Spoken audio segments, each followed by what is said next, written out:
Here with Syracuse Music Collective, and I'm still kind of blown away that I'm sitting next to you, by the way.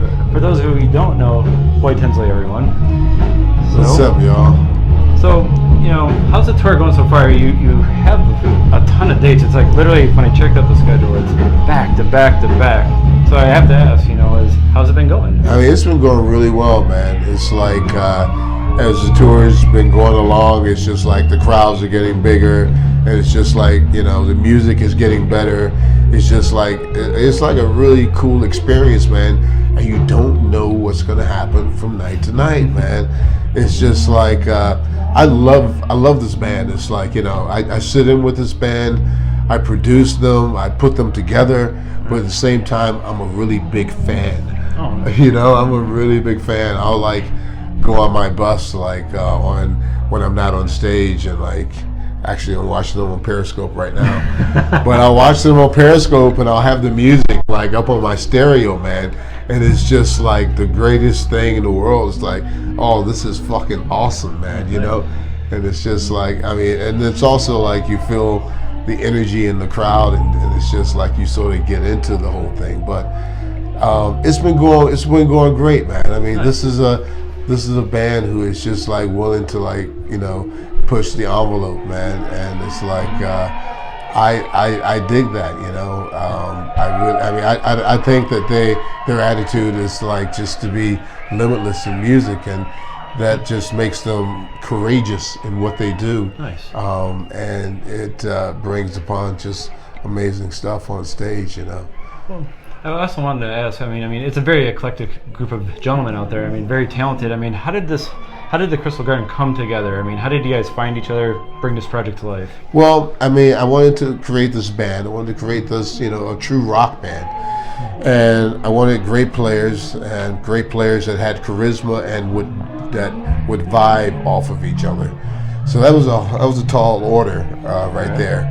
And I tried to figure out, how do you do this? You go to some agency, do you have auditions, how do you do this?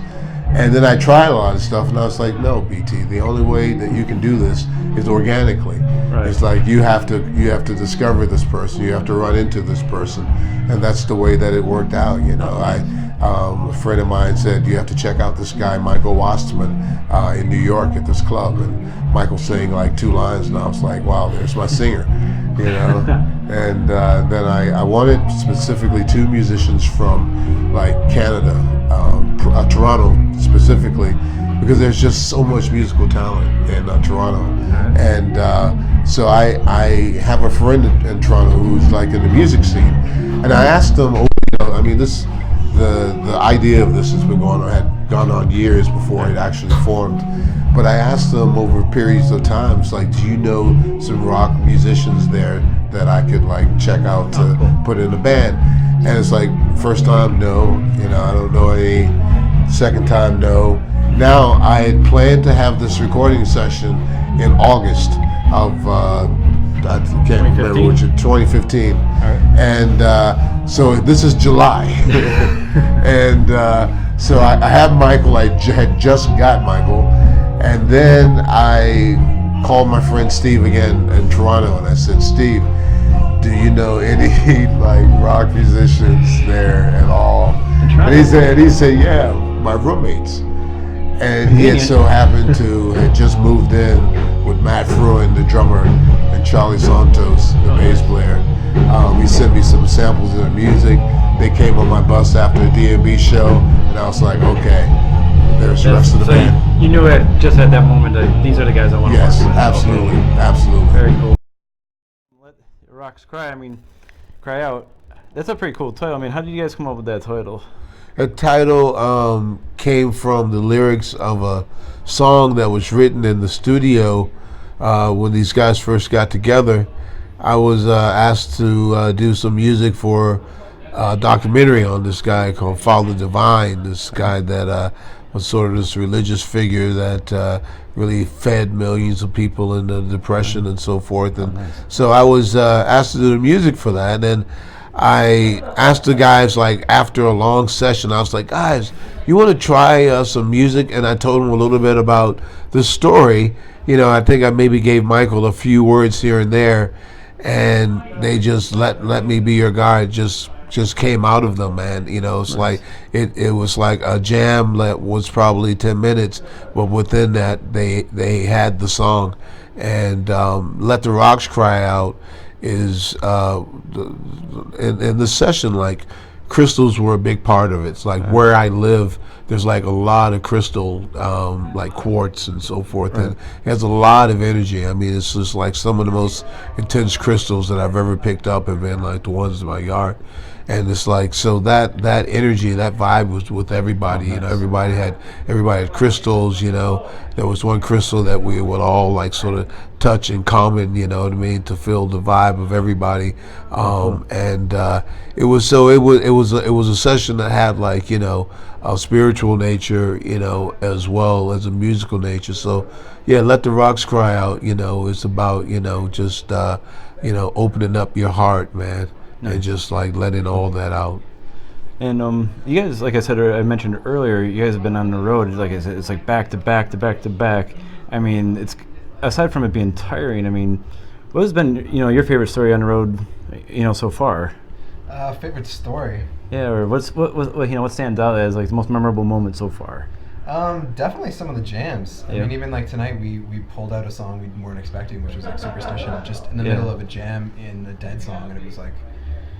It's sort of like one of those things where we're not really expecting like anything from the crowd or whatever, but then once we get there, everyone's kind of like in a different mood and a different spirit, so we just kind of go with that. I mean, in terms of like funny story, yeah, sure, I'd love funny stories. Shoot. Oh man, that's tough. Every day is a funny story with these guys. I mean, it really is. I mean, the cool thing about these guys is that they have just like really great personalities, you know.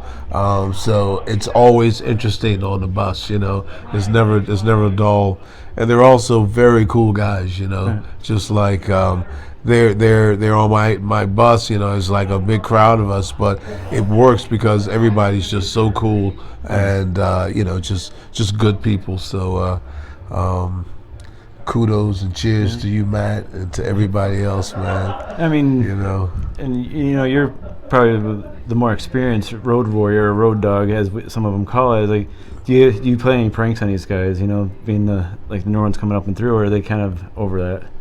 Any pranks or shenanigans? Sometimes I'm extremely serious. To the point where I'm like, God, you're so fucking serious.